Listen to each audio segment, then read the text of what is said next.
My brother pushed my fiancé to cheat on me at his bachelor party to knock me off my pedestal.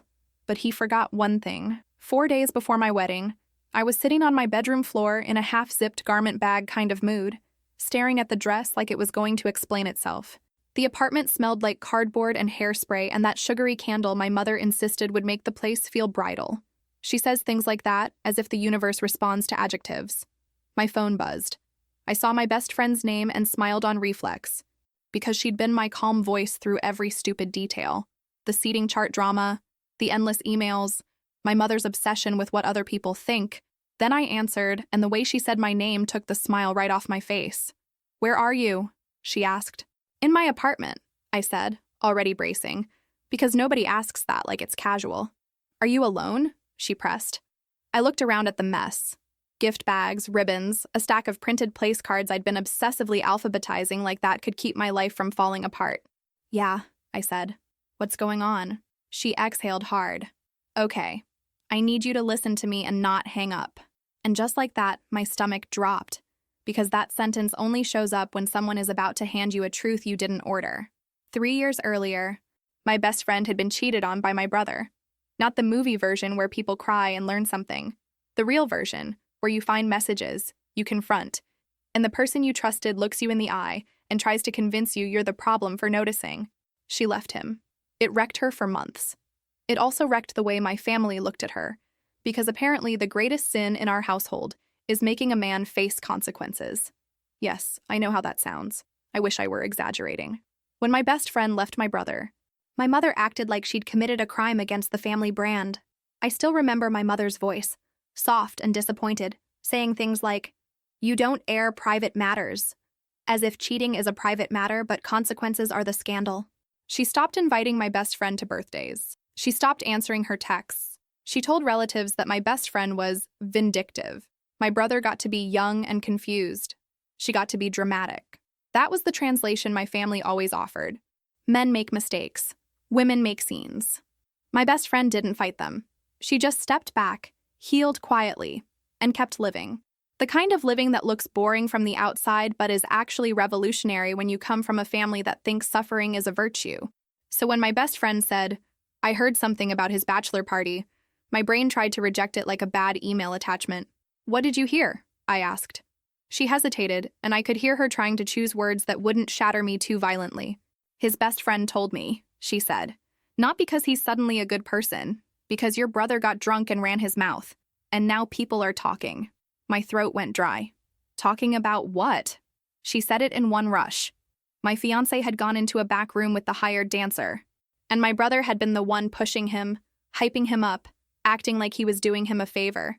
She said there were messages afterward, group chat stuff, laughing, celebrating, calling it a last taste of freedom. She said the rumor started when my brother told someone who told someone who told someone, because gossip is a parasite that survives on other people's pain. For a second, I couldn't speak. I stared at my closet door like it was going to open and reveal this was all a prank.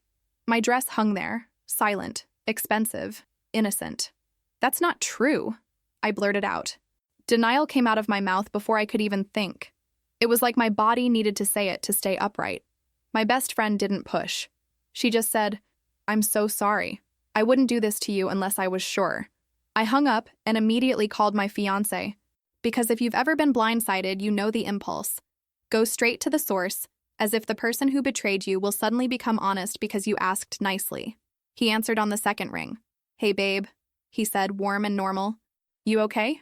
Something in my brain went quiet, like it flipped into a cold, focused place. "I need you to tell me what happened at your bachelor party," I said. Silence. Not long, but long enough. "What?" He laughed like I'd said something ridiculous. "Nothing happened. We just hung out." "Did you go into a back room with the dancer?" I asked. He denied it so fast it was almost impressive. "No, absolutely not. Where is this coming from?" I swallowed. If I ask my brother for his phone, what am I going to find? And that's when he froze. I couldn't see him, but I heard it. The tiny hitch in his voice, the sudden rush of words that comes when someone is trying to outrun the truth. "Why are you involving your brother?" he snapped. "This is between us. You're letting people mess with your head." "So something happened," I said, and my voice sounded weirdly calm, which scared me more than yelling would have. He exhaled. long and shaky. "I was drunk," he said. "I don't remember everything. It was stupid. It didn't mean anything." The way he tried to shrink it down, like it was a spilled drink, like it was nothing, made something harden in my chest. "I'm not asking if it meant anything," I said. "I'm asking if you did it." Another pause, then softer. "I don't know," he said. "I don't remember, but if anything happened, it wasn't like that." I let out a laugh that sounded wrong even to me. The kind you make when your brain can't decide if it wants to cry or throw something. I hung up without saying goodbye because I didn't trust myself to keep talking. Then I messaged my brother. I kept it simple because if I wrote a paragraph, I'd sound like I was begging. "Did my fiancé hook up with someone at his bachelor party?" My brother replied almost instantly, like he'd been waiting. He got attention from someone who actually knows how to satisfy a man. My hands went cold. Then another message. "Now you get it." Then, the perfect one fell off her pedestal. I stared at my phone until my eyes burned. It wasn't just betrayal, it was the smugness, the cruelty, the fact that my brother sounded pleased, like my pain was a prize he'd been owed. That night, I didn't sleep. I paced. I reread messages. I opened my email and stared at vendor contracts like they were a foreign language. I did mental math like it was a comfort object. Deposits, fees, what I'd already paid, what I'd lose. I made myself drink water because my mouth was so dry it hurt. I tried to lie down and my body refused. When the sun came up, I stood in my kitchen and canceled the catering with shaking hands. The woman on the other end sounded sympathetic in that professional way people do when they've said, "I'm sorry to hear that," 1,000 times. When I hung up, my throat tightened so hard I had to lean over the sink and breathe. I walked back into my bedroom and stared at the garment bag. The dress looked ridiculous, like a costume for a life that no longer existed. My name is Brielle, and I wish I could tell you I handled the next part with grace. I didn't. I handled it like a flawed, impulsive woman who'd been told her whole life that being the responsible one meant swallowing everything and smiling. I wasn't smiling anymore. That same afternoon, I called the attorney who'd helped me put our wedding expenses in writing months earlier. Not a prenup. We never even made it to marriage. This was the unromantic, practical piece. A signed breakdown of who paid what and who reimbursed what if things went sideways, because the venue required one primary signer, and I refused to let love be the only plan for my bank account. It wasn't romantic, but it was practical. My attorney had suggested a simple written breakdown because the venue required one primary signer, and I didn't want a financial mess if anything went sideways.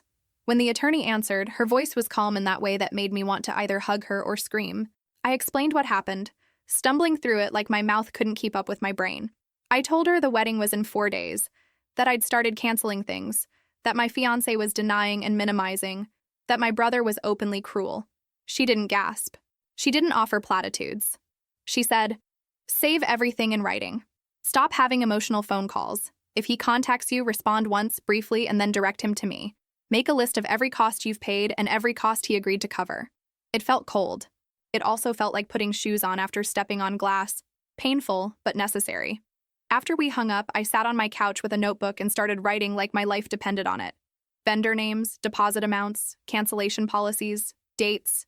I pulled up old texts and highlighted the ones where my fiancé said he'd cover specific things.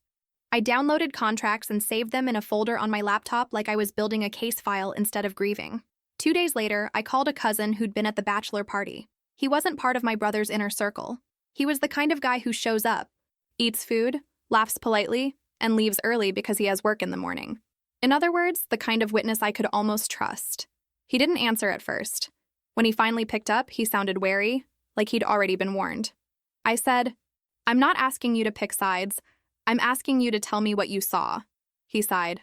"I didn't want to be in this," he said, which is exactly what people say right before confirming the worst. He told me my brother was the loudest person in the room all night. That my fiancé kept saying he didn't want to do anything that would mess up our relationship. And my brother kept making prison jokes. How marriage was a life sentence. How this was his last night of freedom. My cousin said my brother kept ordering extra drinks, sliding them toward my fiancé like he was feeding a machine. Then, when the dancer arrived, my brother started chanting and clapping and pushing my fiancé forward, like he wanted to be the director of the moment. "Did you actually see them go into a back room?" I asked. My cousin hesitated. "I saw them disappear," he admitted, "and I saw him come back without his button-down on. Your brother was laughing like he'd won something. After we hung up, my cousin texted screenshots from the group chat. I had to hold my phone with both hands because my fingers kept twitching. There was my brother, writing 2 days after the party. He's not getting married anyway, followed by laughing emojis. Someone asked if the party was good, and my brother wrote, "Mission accomplished." That phrase stuck to my brain like gum. Not because it was clever, because it was proof my brother wanted this damage. Once I had the screenshots, the rest moved fast. I canceled the florist, the rentals, the little extras that add up so quickly you don't notice until the bank balance looks like it got punched. Every vendor had the same polite tone. I'd say, "Hi, I need to cancel." And they'd say, "I'm sorry to hear that." And then they'd slide right into the policy like grief is just a scheduling conflict. I told my parents that night. I drove to their house and sat at the kitchen table, and my mother offered me food, like snacks can patch betrayal. I blurted out what happened before she could ask about centerpieces. My father went quiet the way he does when he's trying not to explode. My mother's first words were, "What will people think?" And I swear I felt something inside me crack. "I'm the one who got cheated on," I said, and my voice shook, which made me feel exposed, which made me furious. My father asked one question, "Did your brother do this?"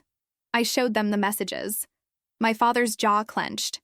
My mother pressed her lips together, fingers twisting at her ring like she could squeeze the situation smaller. That night, my best friend came over with groceries because she knew I wasn't eating. We sat on my couch and she said, "You are not crazy. You are not overreacting." She said it like she was stitching my sanity back together. And I clung to it because the alternative was sinking. In the days that followed, everything turned into a blur of humiliation and logistics. I live in a mid-sized city in the United States, the kind where news travels through group chats faster than traffic moves. People love to say heartbreak makes you stronger. What it really makes you do is juggle. You juggle grief, anger, paperwork, and the fact that your job still expects you to show up and pretend you aren't walking around with your insides scraped raw. I work an office job that's not glamorous, scheduling, spreadsheets, answering emails for a company that sells boring stuff to other boring companies. It pays my rent. It gives me health insurance. It also comes with coworkers who can smell drama like it's smoke. By day 3, my manager asked, "Everything okay?" In that careful tone people use when they want details, but also want to feel like good people. "I'm fine," I lied, because that's what I do. On my lunch break, I sat in my car and stared at my phone until my eyes crossed. My fiancé texted like nothing happened. "Can we talk? Please. I love you." Then, when I didn't respond fast enough, the tone shifted. "Why are you doing this? You're blowing it up. You're letting your friend poison you." Classic. Meanwhile, my brother texted my mother nonstop, trying to get ahead of the story. I only know because my mother kept reading me pieces of it like she was offering evidence of his emotional state, as if that mattered more than what he'd done. "He says he didn't mean it like that. He says you're making him look bad. He says you've always been judgmental." I told her. He made himself look bad, and she flinched like I'd cursed at the dinner table. A week after my best friend's call, I asked my fiancé's father to meet me at a coffee shop near my apartment, not because I wanted his permission to cancel a wedding. That idea would have made my skin crawl. But because I wanted someone in my fiancé's family to understand that this wasn't just a misunderstanding, he could smooth over with flowers.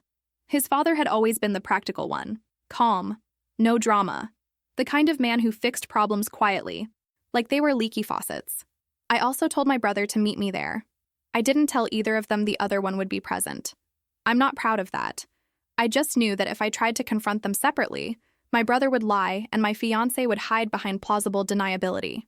Together, they would either keep their stories straight like a well-rehearsed play, or they'd trip over each other. When I walked into the coffee shop, my stomach was doing that tight, floaty thing like I'd swallowed a stone. I wore a plain sweater and jeans, no makeup, hair in a messy knot, because I couldn't stand the idea of looking like the bride in public. I wanted to feel invisible. Instead, I felt like everyone could see the word humiliated stamped on my forehead. My fiancé's father arrived first. He stood when he saw me, polite, concerned.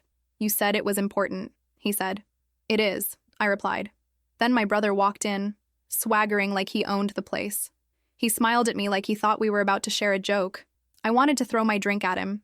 I didn't, because I have a lifetime of training in being the good one. My brother looked at the older man, then at me. "What's this?" he asked. My fiancé's father frowned. "Who are you?" "My brother," I said, and watched my brother's expression shift a fraction. He realized. He didn't like it. I didn't accuse right away. I asked simple questions. When did the party start? Who arranged the lounge add-on? Who paid for the extra time? The more neutral I sounded, the more my brother relaxed into talking. He loves an audience. It was just a party, he said. Guys being guys. No big deal. She's freaking out because she likes to control everything. He said it right in front of my fiancé's father, which told me he thought charm could erase facts. My fiancé's father looked uncomfortable. There was a dancer? He asked. My brother shrugged. It's normal. It's not like anyone got hurt.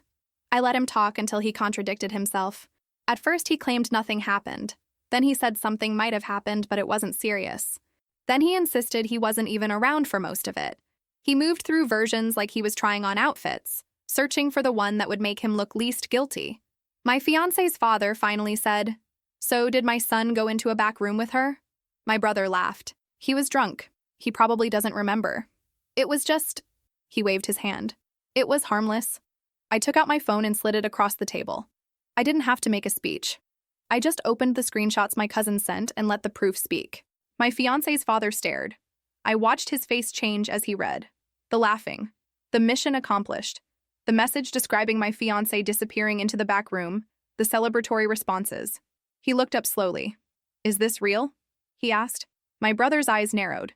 It's a joke, he said quickly. Group chats are always like that. People exaggerate. Then why did you write it? I asked.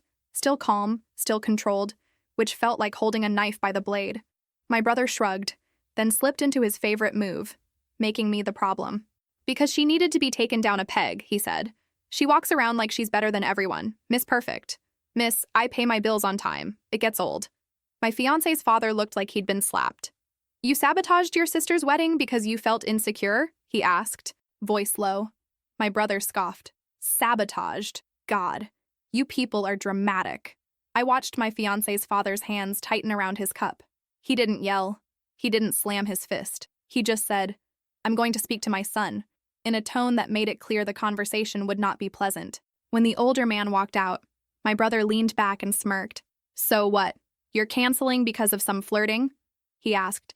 You're going to throw away 5 years because your man had one night? I looked at him and realized something I should have realized a long time ago. My brother didn't believe I deserved anything stable. He believed stability was something I performed, not something I earned. If he couldn't have it, I couldn't either. I'm canceling because he lied, I said, and because you enjoyed hurting me. My brother's smile slipped. You're overreacting, he muttered. I stood up. My legs felt unsteady. Get used to people knowing the truth, I said, and I walked out before my face could give me away. I cried in my car instead, like a cliché, because apparently I'm not immune to clichés when my life explodes. That night, my fiancé's father called me. His voice sounded older. He admitted it, he said quietly. He says he was drunk and he's sorry. He says your brother pushed him. I stared at the wall. So he's a grown man who can be pushed into cheating, I said. Good to know. His father didn't defend him. That was the only gift in that call. He just said, I'm embarrassed. I'm sorry you're going through this. And after that, his family stopped defending him publicly. They didn't post explanations or excuses. Silence was the closest thing to an apology they could manage. I hung up and sat on my couch for a long time, listening to the hum of my refrigerator, because life keeps making boring noises even when you feel like you're dissolving. Before I sent anything to anyone, I asked my attorney one blunt question. Can I get in trouble for sharing screenshots? She told me not to play internet lawyer, to avoid adding commentary, to blur names of unrelated people, and to stick to what was directly relevant. She said the same thing my father would later say in his own language. If you don't want people to see your words, don't write them. The next morning, I did something I never thought I would do. I sent evidence into the 2 biggest group chats connected to my life, one for my extended family, one for the wedding party, without a single caption. I cropped out names of anyone who wasn't directly involved. I blacked out profile photos. I didn't add accusations or a story, just timestamps and their words, because facts don't need a narrator. Then I muted both chats and walked away from my phone like it was hot. Part of me wanted to be above it. Part of me wanted to keep it private, to handle it with dignity, because that's what my mother would prefer. Quiet suffering, no mess, no public consequences. But another part of me, this newer part that was sick of being everyone's emotional cushion, knew exactly what would happen if I stayed silent. My brother would frame himself as the victim. My fiancé would rewrite it as a misunderstanding. And I'd be the unstable bride who couldn't handle a joke. I wasn't going to let them get ahead of the truth, not this time. Within hours, the wedding party chat turned into chaos. People asked questions. People posted their own memories of my brother acting reckless. A couple of friends tried to play mediator, the way people do when they want to feel mature but don't want to actually take a stand. My best friend texted me separately. "You did the right thing." My cousin sent me a simple, "I'm here," which felt better than any speech. The family chat was worse. My mother called me in tears. "Why would you air this out?" she wailed. "Do you want everyone to hate him?" I had to bite back the impulse to say, "Yes." Instead, I said, "I want everyone to know what he did." She cried harder. "He's your brother." I stared at the ceiling and tried to breathe. "And I was his sister," I replied. Apparently, that didn't matter to him. My brother, predictably, launched a counterattack on a social media app within half a day. He posted a long, dramatic rant about how I was spiraling and creating a narrative because I was scared of commitment. He said I'd always been controlling. He said I was using a harmless party as an excuse to run. My fiancé posted too. Not an apology, not an explanation, an accusation. He implied I was paranoid. He implied my best friend manipulated me because she still wasn't over my brother. He wrote a line about how he'd just talked to someone and I turned it into a scandal. People responded under his post with the screenshots. Watching strangers publicly fact-check the man I thought I'd marry was surreal. It felt like my personal life had turned into a comment section. Then the venue email hit. It landed in my inbox mid-afternoon while I was at work pretending to care about a scheduling issue. The subject line was something like, "Additional charges due to contract violation." My heart started pounding before I even opened it. The venue manager wrote that during the private lounge reservation, there had been smoking in a prohibited area and spilled alcohol on the carpet, leaving a stain that required a deep cleaning. They attached photos. They attached an invoice. They wrote, politely but firmly, that because the lounge add-on had been attached to my wedding package, same account, same contract, same primary signer, I was responsible for the cost. The manager's email also included a detail that made my blood go cold. The lounge add-on didn't require a brand new contract. It was an option inside the same booking portal. One approval click, one deposit. That was it. My brother didn't have to forge my signature or steal my identity. He just exploited the fact that add-ons didn't require a new contract, just an approval click and a deposit. They had my card on file. They had my name on the paperwork. In their eyes, I was the responsible party. I sat there in my cubicle, staring at the screen, and I felt this wave of anger so hot it made the back of my neck burn. My brother had used my wedding contract to book his stupid last night lounge to save money. My fiancé had gone along with it. And now, even after the betrayal, even after the humiliation, I was the one getting billed. I forwarded the email to my attorney and then, because I am human and impulsive, I texted my brother, "You used my venue contract for your party, and now they're charging me for damage." He replied, "Not my problem." I stared at that message until my vision blurred. Not my problem. As if he hadn't made it his problem when he decided my joy needed to be destroyed. I paid the fee that night. Not because I accepted responsibility, but because my name was on the contract and I refused to let my credit get wrecked on top of everything else. I also asked the venue manager, politely, for written confirmation that the lounge reservation had been booked through my package, and for any logs they had of who checked in and who signed the lounge rules. It wasn't glamorous revenge. It was boring adult survival. The venue manager called me the next morning after I asked for logs. She sounded apologetic but firm, like she was trained to be empathetic without giving away leverage. She confirmed that the lounge add-on had been booked through the same portal as my wedding, and that the confirmation email went to the address on file. Mine. She also forwarded a separate message thread where my brother asked about extending the lounge, adding a late-night snack tray and whether staff would look the other way if the guys got loud. It was written in that half-joking, half-entitled tone men use when they assume rules are flexible for them. She couldn't give me credit card details for whoever physically clicked the add-on because venues don't hand out payment information just because you're furious. But she could give me something better for court. The audit log showing the add-on was attached to my contract ID, the time it was approved, and the emails used during the back and forth. My brother's address was on the thread. His name wasn't on my contract, but his fingerprints were all over the planning. She also told me they didn't have security footage inside the lounge because it was marketed as private, and they prioritized client privacy. That annoyed me for about 5 seconds. until I realized it didn't matter. I wasn't trying to prove every sloppy detail of the night. I was trying to prove responsibility for charges. In court, boring proof beats dramatic rumors. I thanked her, hung up, and saved every attachment twice, because apparently betrayal turns you into an amateur records clerk. By the time the week of what was supposed to be my wedding arrived, my apartment looked like a warehouse of canceled dreams. Boxes of decorations, bags of favors, a pile of mail that included refund checks for tiny amounts that felt insulting. My dress still hung in the closet like it was mocking me. My mother insisted we still do the pre-wedding brunch at my parents' house because it was already paid for, and people expect it. She wanted to convert it into a supportive family lunch, which sounded nice on paper and terrifying in reality. I agreed because part of me wanted witnesses. Part of me wanted my brother to be forced to look at me while the consequences settled in. I texted the relatives who were already coming. The wedding is canceled. The gathering is still happening because I need to address things and I don't want rumors doing it for me. I kept it short. If I got emotional in a group text, my mother would take it as proof I was being dramatic. My brother showed up early, of course. He loves controlling rooms. He walked through my parents' house like he owned it, greeting people loudly, making jokes, setting himself up as the friendly host. I watched from the kitchen while my best friend stood beside me, her arms crossed, her jaw tight. "He's trying to prime them," she murmured. "I know," I whispered back, and my fingers kept picking at a paper napkin like it was a nervous habit I couldn't switch off.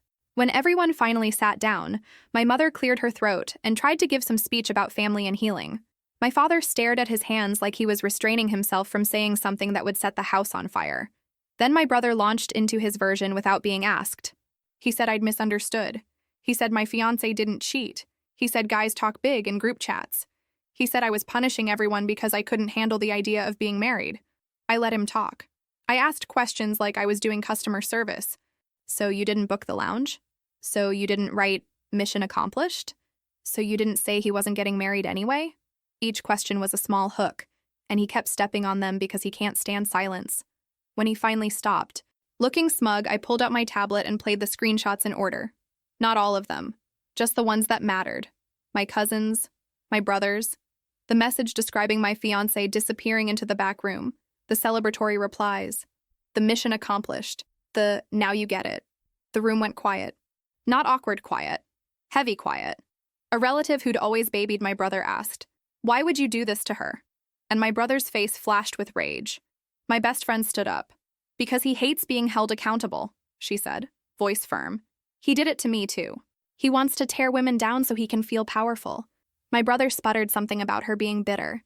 She didn't flinch. "I'm not bitter," she said. "I'm free." My brother shoved his chair back so hard it scraped the floor. He glared at my mother. "Pick," he snapped. "Either you're with her or I'm done with this family." My mother looked like she might faint. And there it was, the old pattern laid bare. My brother creating a crisis to see who would comfort him. He stormed out, slamming the door so hard a framed photo rattled. I sat there numb. My mother started whispering about him being hurt. And my father finally spoke. "He meant it," my father said, voice flat. "And you keep giving him permission."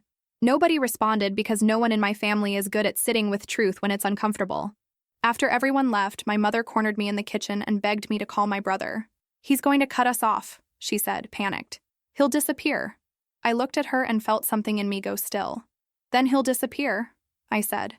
"I'm not chasing him anymore." 2 weeks after the canceled wedding date, my life had settled into a new kind of misery. The normal kind that still has deadlines. I went to work. I answered emails. I bought groceries. I watched the world keep spinning while mine felt stuck. My attorney sent formal demand letters to my fiancé and my brother.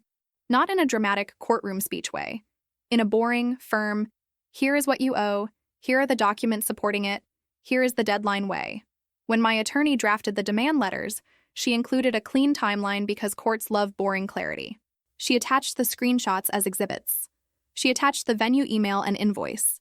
She attached the contract page showing my name as the primary signer. She attached the text where my fiancé agreed to cover specific costs. Every piece of it felt humiliating, like turning my heartache into paperwork, but it also felt empowering in a weird way. Grief is messy. Evidence is organized. The letters gave them a set number of days to respond. I didn't want to become the woman who sued her family. I wanted my money back and my peace back.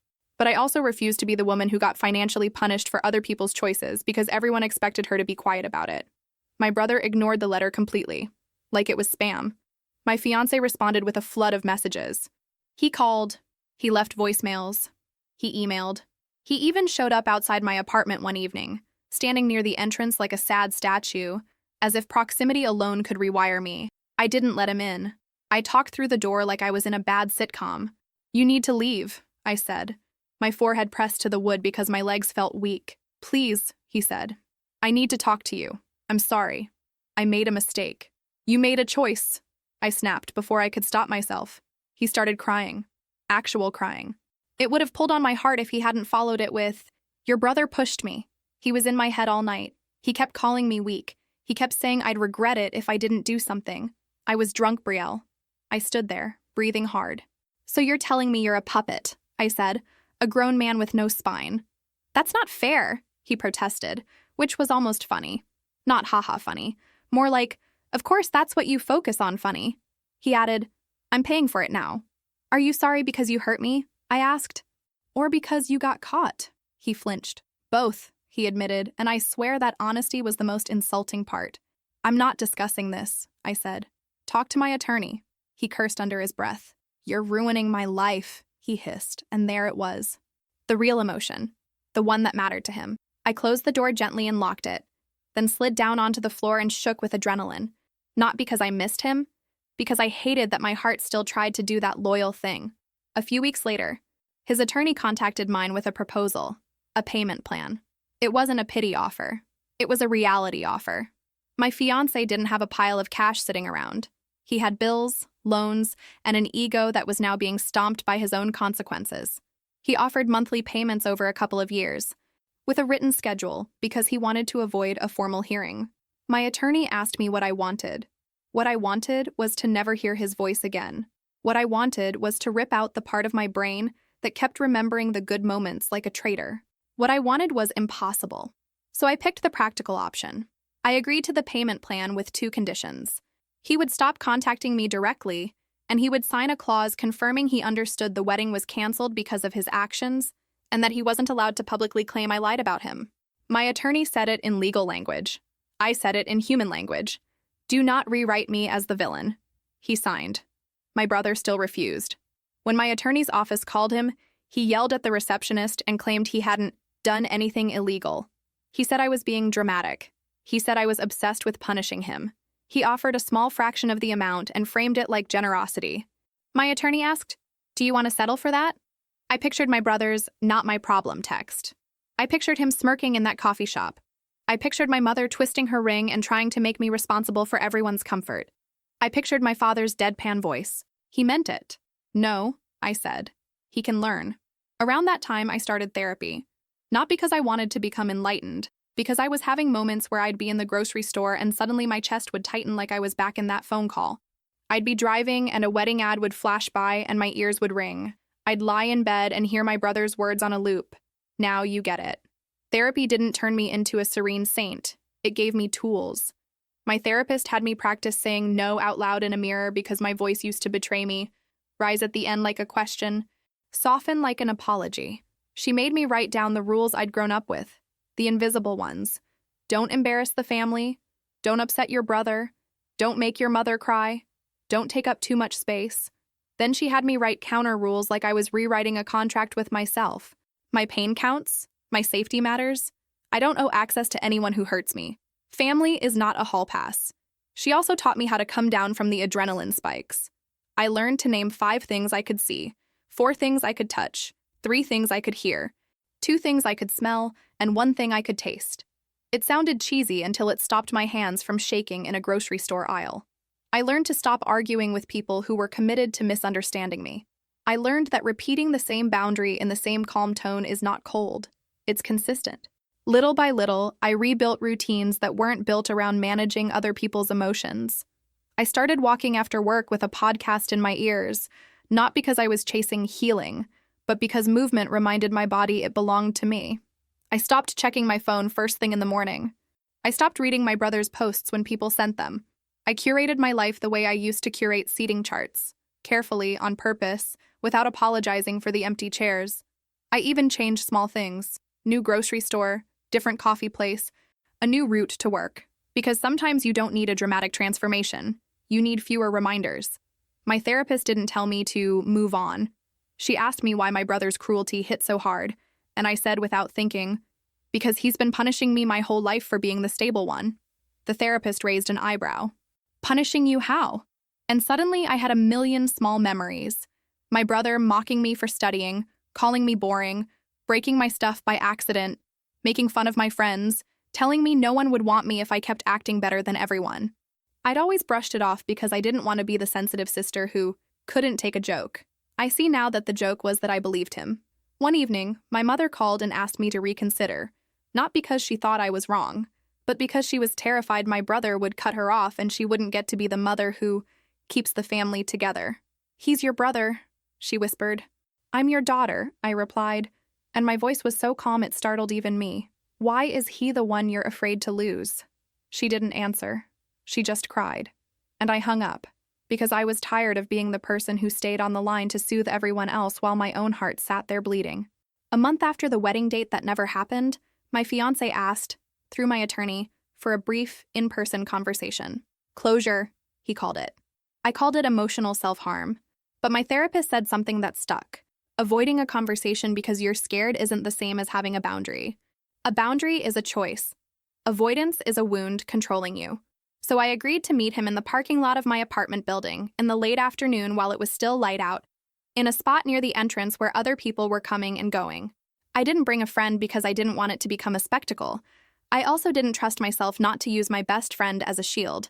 I wanted to see if I could stand there on my own. He showed up with messy hair and a face that looked like he'd been sleeping badly.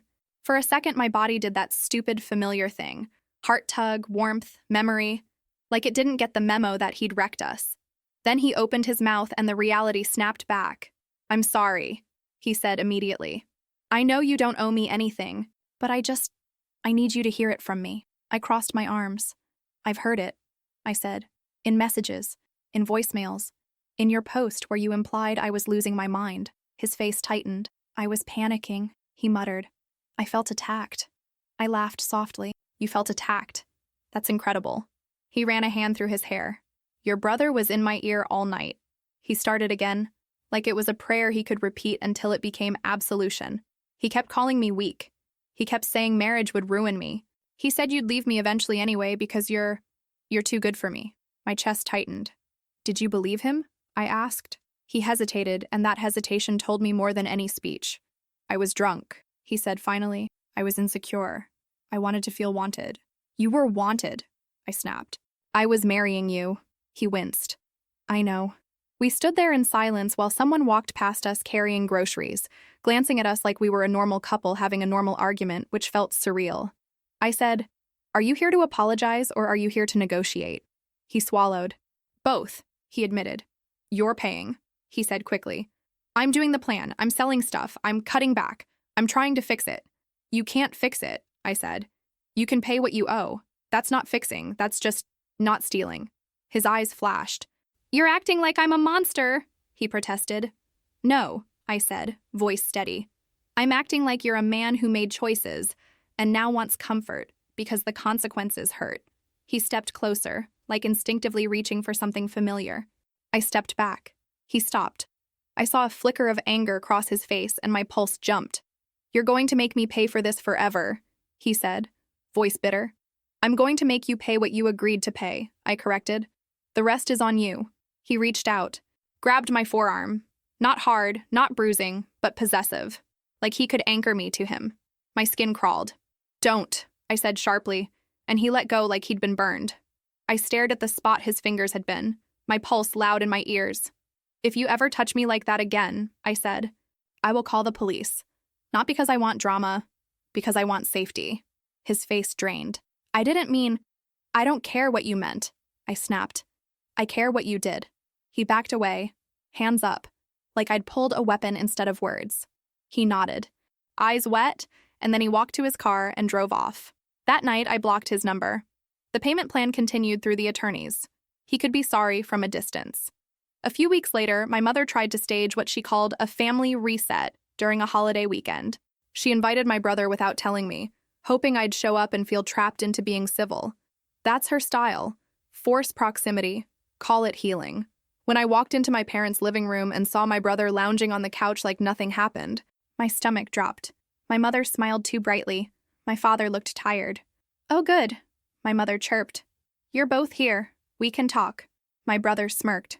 "Look who finally showed up," he said. I set my keys down slowly. "You ambushed me," I said to my mother. She fluttered her hands. "I just want peace," she pleaded. "I want us to move on." My brother laughed. "Move on from what? Your little canceled wedding? People have real problems, you know." Something in me snapped, not the explosive kind, the quiet kind, the kind that turns a door in your mind from open to locked. I looked at my brother.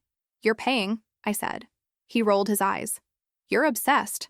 "I'm done," I said, and turned to my mother.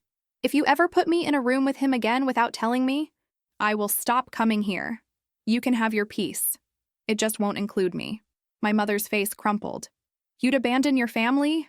she whispered, horrified. I almost laughed. "He already did," I said. "You just keep pretending he didn't." I walked out. I sat in my car and let the air shake in my lungs. Because leaving felt like betrayal, and also like breathing. That was the first time I chose myself over the role I'd been assigned. Meanwhile, my brother's case moved forward in the most boring way possible. Paperwork, deadlines, a scheduled small claims civil hearing months out. I also had to accept a small, humiliating truth. I wasn't suing because I loved conflict. I was suing because my brother had learned that if he created enough noise, everyone would rush to calm him down and ask me to compromise. Paperwork was the only language he couldn't interrupt. Around that time, my best friend came over with takeout and sat on my couch like she belonged there. She watched me poke at my food and finally said, "You're allowed to be done." "I feel like a monster," I admitted. "You're not a monster," she said. "You're just no longer available for their nonsense." We sat there a while and then she added, "You know he did this because he wanted you to feel what I felt." I blinked. "What?" She nodded. "When I left him, he blamed me for his embarrassment. He didn't process it, he stored it. Then he saw your wedding and thought, finally, her turn." I stared at my hands. My brother's "now you get it" text suddenly made 6 cents. He didn't just want to knock me off a pedestal. He wanted me to understand pain the way he understood it. Except he didn't understand it as pain he caused. He understood it as something done to him. Waiting for the hearing was its own kind of torture. The sanitized, bureaucratic kind. There were filing fees, scheduling notices, rescheduled dates because someone's attorney had a conflict, and long stretches where nothing happened at all. People assume legal action is dramatic. Most of it is just patience and printing. My brother tried to weaponize that waiting. He'd tell relatives, "See, nothing's happening. She's bluffing." He wanted the process to exhaust me into silence. It didn't. The hearing happened in late spring, months after the canceled wedding, on a weekday morning that started with me staring at my closet like it was going to choose an outfit for me. I picked something plain and comfortable because I refused to look like I was dressed for a performance. My attorney met me outside the building, calm as always, holding a folder thick with the evidence I'd collected. Inside, the hallway smelled like stale coffee and anxiety. People sat on benches clutching paperwork. No one looked heroic. Everyone looked tired. It was strangely comforting. My brother showed up late, wearing a forced smile, acting like he was attending a casual appointment. He tried to wink at me. I didn't respond. He leaned toward my mother, who had insisted on coming, and whispered something that made her flinch. My father sat on my other side, silent, steady. When we were called in, we sat at separate tables. My brother brought his own attorney, a man who looked like he'd rather be anywhere else. My brother kept tapping his foot, restless, like a child waiting for recess. Small claims is not a movie. No jury, no theatrics, just receipts, emails, and who was legally tied to the charges. The judge was practical, not dramatic. She asked for the basic timeline. My attorney laid it out simply.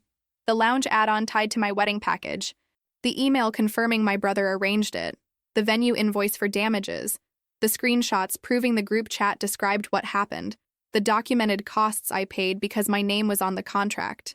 My brother's attorney tried to frame it like I was overreaching. He said the group chat was joking. He said my brother didn't physically spill anything. He suggested the venue manager could be exaggerating. The judge asked my brother one direct question. "Did you arrange the lounge reservation?" My brother shrugged. "I helped," he said. "But it was for the groom." "So you did arrange it," the judge clarified. My brother rolled his eyes. Sure, he said, like he was agreeing to a silly detail. The judge looked unimpressed. She asked about the email. My brother tried to claim he only CC'd himself. My attorney handed over the printed chain where my brother confirmed details like he was the organizer. The judge read it, slowly, then set it down. My brother started talking, too much, too fast. He said I was punishing him. He said I'd always hated him. He said I was using this as an excuse to take him down because I thought I was better than him. He said, "She's always been the perfect one." Like that was proof of something. The judge held up a hand. "This isn't about your sibling dynamic," she said. "This is about responsibility for expenses tied to a contract." My brother's face flushed. He muttered, "It's not fair," under his breath. And in that moment, I saw him exactly as he was, a grown man who thought fairness meant being protected from consequences. The judge made a decision that day. Not every single item in my list was granted. Some things were reduced, some were deemed too indirect. But the core pieces were clear. The venue damages tied to the lounge reservation, the documented costs connected to his role as organizer, part of the court fees. My brother was ordered to pay. Outside the room, my brother turned to me, face red. "You ruined me," he spat. I stared at him. My hands were trembling, but my voice was steady. "You did this," I said. "You could have paid months ago and ended it. You chose this instead." He laughed bitterly. "You're so cold now," he sneered. "No," I said. "I'm warm with the people who don't hurt me." My mother stepped between us, desperate.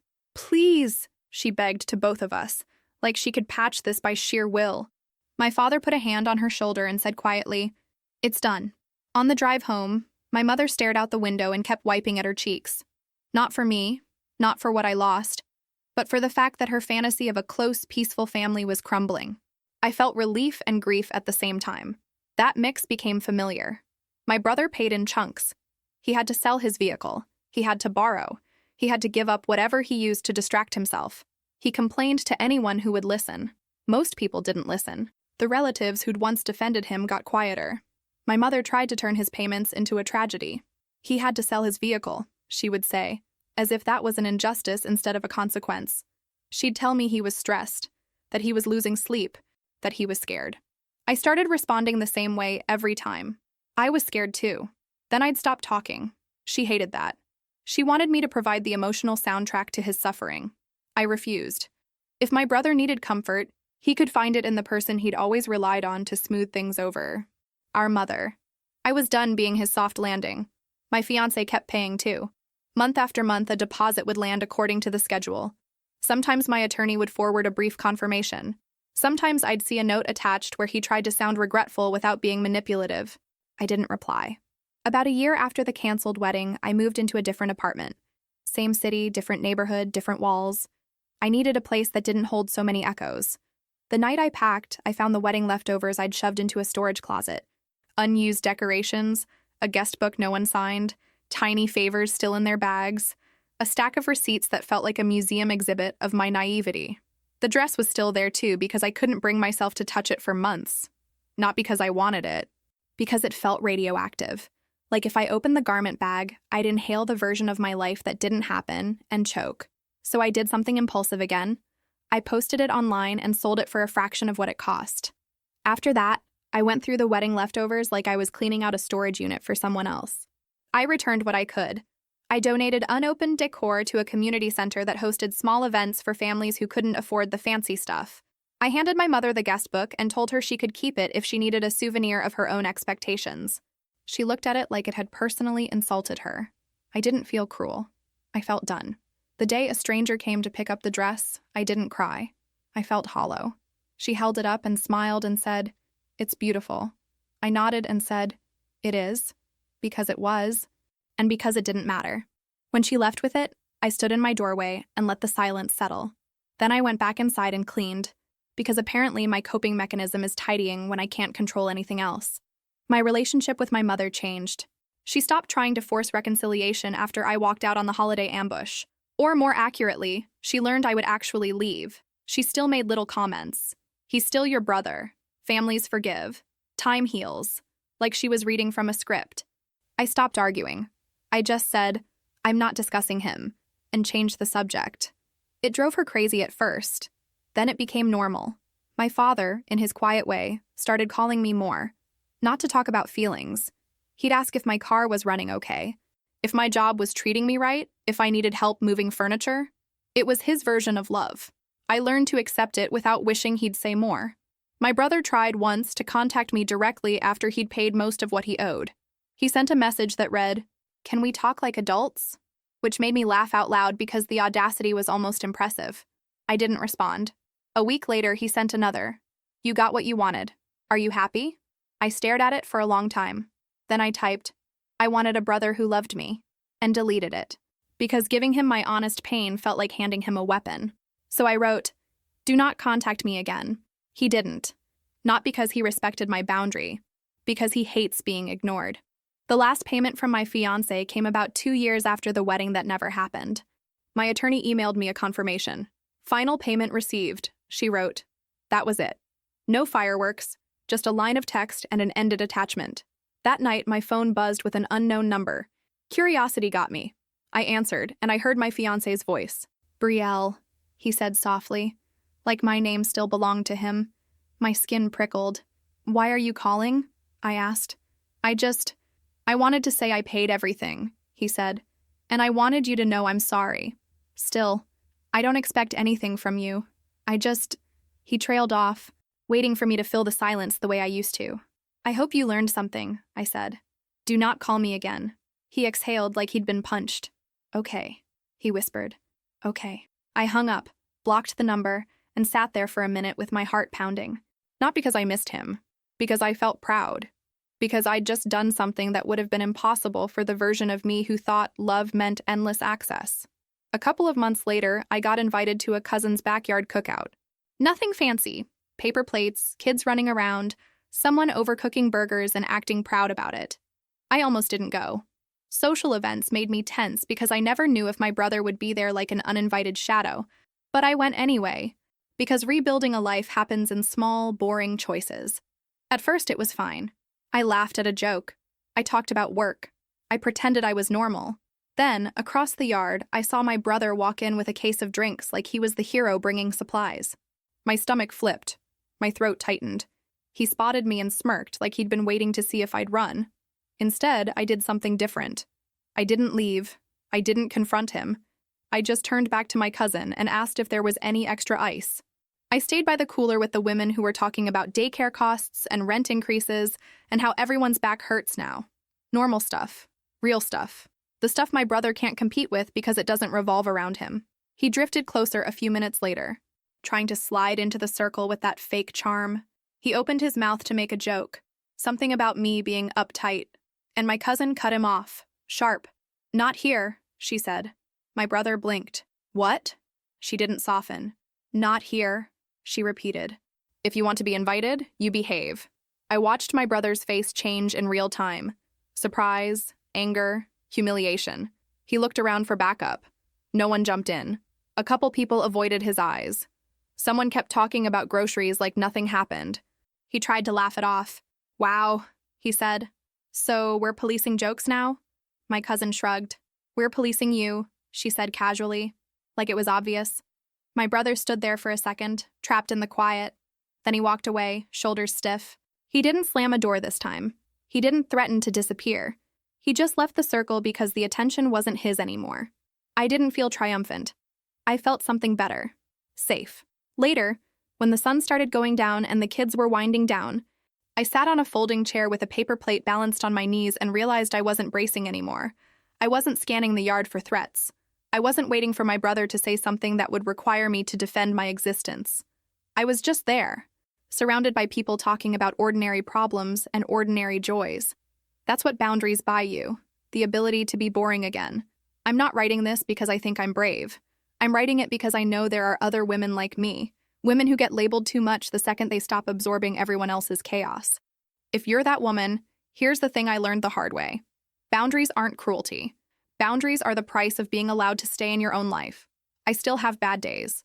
I still get triggered by wedding ads and group chats and the phrase, "be the bigger person."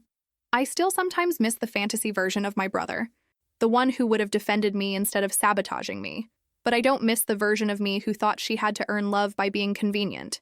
That version of me is gone. And honestly, mission accomplished.